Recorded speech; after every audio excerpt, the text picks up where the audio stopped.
Bonjour et bienvenue. Des frappes d'une ampleur sans précédent secouent aujourd'hui le territoire du voisin occidental, ciblant des points vitaux et des infrastructures essentielles, souvent situées loin derrière les lignes de front.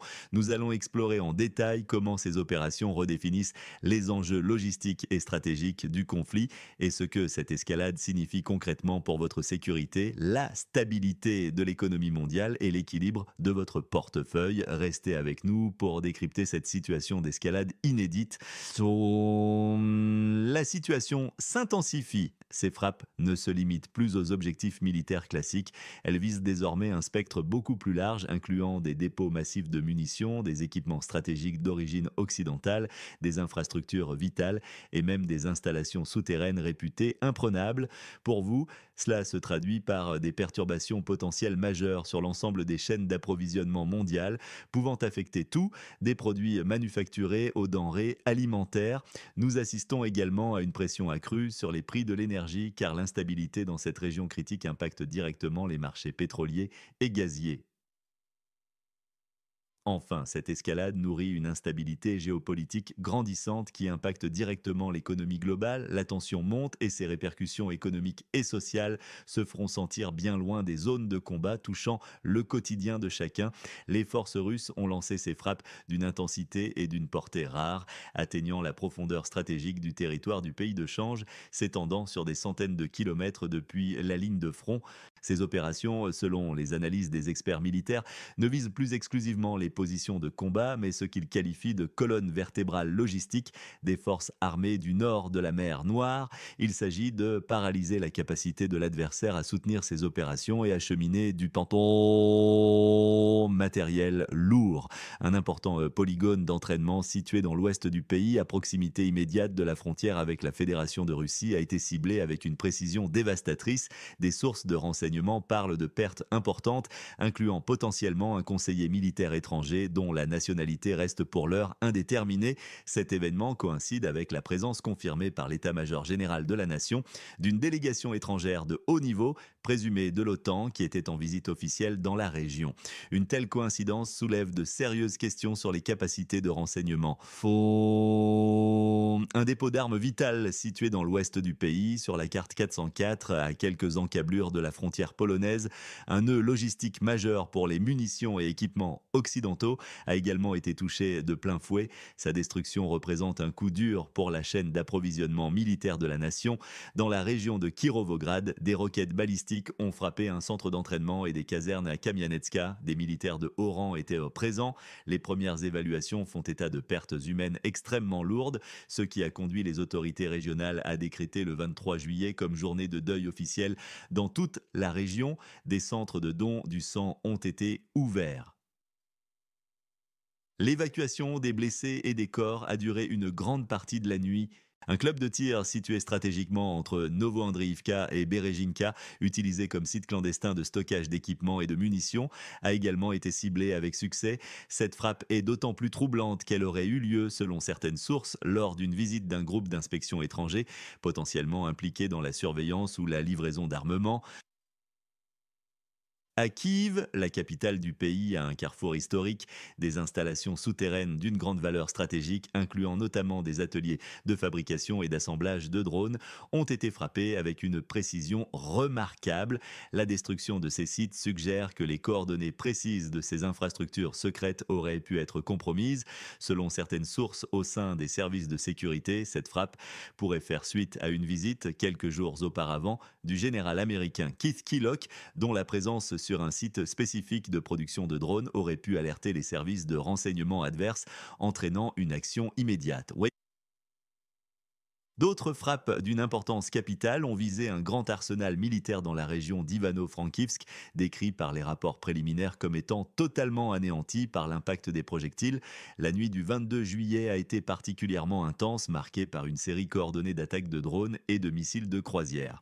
Parmi les cibles figuraient la base du 50e régiment de la garde nationale du territoire de l'instabilité et un dépôt souterrain ultra secret connu sous le nom de code Objet 515 dans la région d'Ivano-Frankivsk.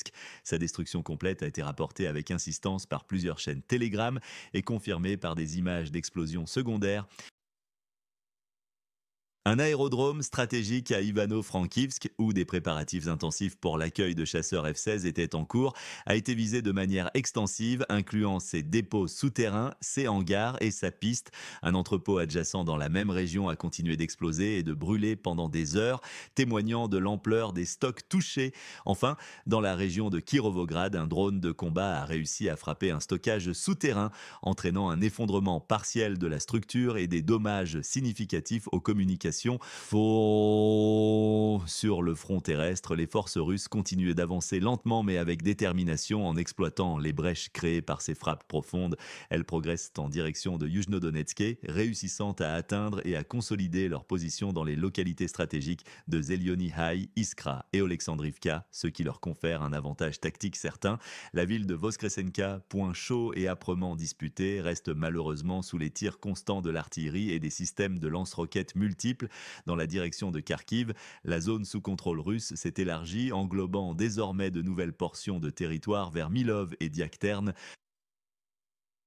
Cette expansion territoriale complique considérablement la défense de Kupiansk, une ville ferroviaire cruciale pour le ravitaillement des troupes. En réaction à cette pression accrue, les postes de contrôle autour de Kupiansk ont été renforcés et la circulation civile y est désormais strictement restreinte, rendant la vie quotidienne difficile pour les habitants.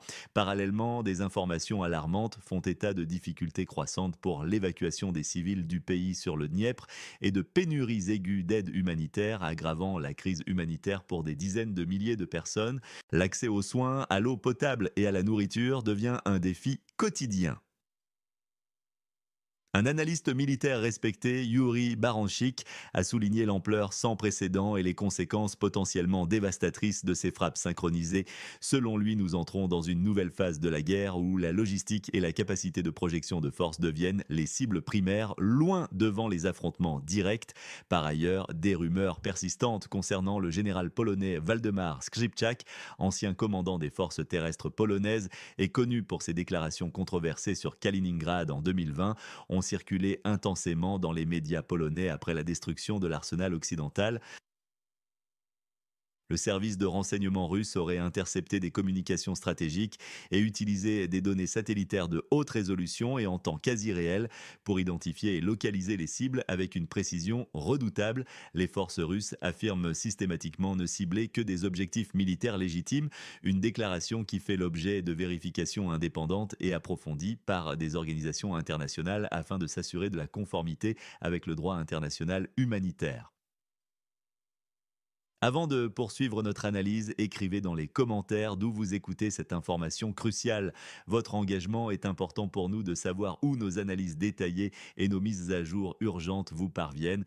Votre participation est précieuse. Parallèlement à l'intensification des combats à l'Est, une action militaire d'une portée stratégique significative a eu lieu en Europe du Nord, signalant une nouvelle phase de la confrontation globale.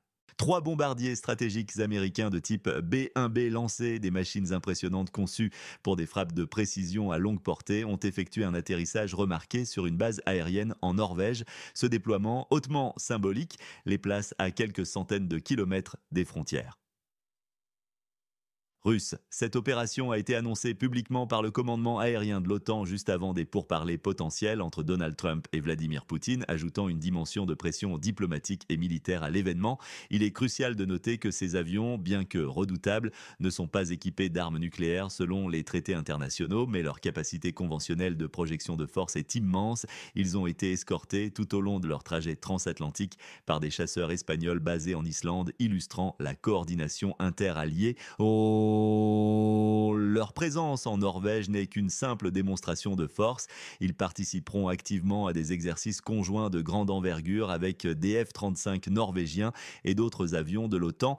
Ces manœuvres simulent des scénarios de frappe en profondeur derrière les lignes ennemies et des exercices complexes de contournement des défenses aériennes les plus sophistiquées. La Norvège, perçue par certains analystes comme un État de plus en plus engagé, s'exposant ainsi potentiellement à des frappes de représailles en cas d'escalade majeure du conflit. C'est un point de tension stratégique majeur qui redéfinit l'équilibre des forces dans le Grand Nord. Et pour ne manquer aucune de nos mises à jour en temps réel sur ces développements rapides et complexes qui pourraient changer la donne à tout moment, nous vous invitons sincèrement à vous abonner dès maintenant à notre chaîne et à activer les notifications. Votre soutien nous permet de continuer à vous fournir des analyses exclusives et pertinentes. Parallèlement à cette militarisation de l'Europe du Nord, la mer Baltique, autrefois considérée comme un lac intérieur européen après l'élargissement de l'OTAN, est devenue une zone de haute tension, un nouveau front potentiel pour un conflit qui couve. Le chancelier allemand Olaf Scholz a exprimé publiquement sa profonde nervosité face à ce qu'il a qualifié de offensive russe, une manœuvre géopolitique visant à réaffirmer son influence dans la région. Le journal allemand Bild a rapporté que la Russie établit un réseau stratégique sophistiqué combinant forces de surface, aviation, guerre électronique et reconnaissance avancée. Des navires russes de type patrouille, dont certains sont fortement soupçonnés d'avoir une double fonction, civile et militaire, traversent les eaux internationales de la Baltique, souvent en s'approchant dangereusement des zones économiques exclusives des États membres de l'OTAN. De plus, des avions de reconnaissance russes décollant de l'enclave de Kaliningrad effectuent des vols réguliers sans transpondeur, les rendant invisibles pour les systèmes de contrôle aérien civil près des frontières aériennes de l'OTAN, augmentant les risques d'incidents. Une station de brouillage puissante située à Pionersk, dans l'oblast de Kaliningrad, est opérationnelle depuis 2023 et a la capacité de paralyser la navigation GPS et les communications satellitaires sur une vaste partie de la Baltique, représentant une menace directe pour la sécurité maritime et aérienne civile et militaire. Plus inquiétant encore, des navires de la flotte fantôme, battant pavillon de pays tiers mais dont les liens financiers et opérationnels avec Moscou sont avérés et équipés d'armements non conventionnels ou de dispositifs de sabotage sous-marin, ont été observés à plusieurs reprises dans des zones sensibles. Face à cette menace latente, des experts allemands ont suggéré l'inspection systématique et même la détention de ces navires pour des raisons de sécurité nationale. En 2023 seulement, plus d'une centaine de navires russes de différentes catégories ont transité par la Baltique, certains avec des intentions opaques. Plusieurs incidents graves ont été signalés, comme des câbles sous-marins vitaux endommagés ou des navires dont la cargaison et la mission ont semblé suspectes, entraînant des arrêts et des inspections forcées. Sur le plan aérien, pas moins de 9 interceptions d'avions de reconnaissance de Kaliningrad par des Eurofighters allemands ont eu lieu cette année, illustrant la fréquence des provocations et la vigilance requise. Cette présence accrue et ces incidents multiples augmentent drastiquement les risques d'escalade accidentelle ou intentionnelle dans une région déjà sous haute tension. Les conséquences de l'ensemble de ces développements, à la fois sur le front oriental et dans les zones de confrontation indirecte en Europe du Nord et en Baltique, sont lourdes et multidimensionnelles pour la sécurité continentale, l'économie mondiale et la logistique militaire. Le territoire de l'instabilité fait face à des pertes matérielles et humaines d'une ampleur sans précédent, mettant à rude épreuve ses capacités de résilience. Des perturbations logistiques majeures affectent la capacité du pays à maintenir ses forces opérationnelles et une baisse significative du moral est observée pour l'Occident. La rapidité avec laquelle l'équipement militaire fourni est détruit ou endommagé dans le pays sur le Dniepr est devenue une source d'inquiétude croissante, soulevant des questions sur la durabilité et l'efficacité de l'aide à long terme.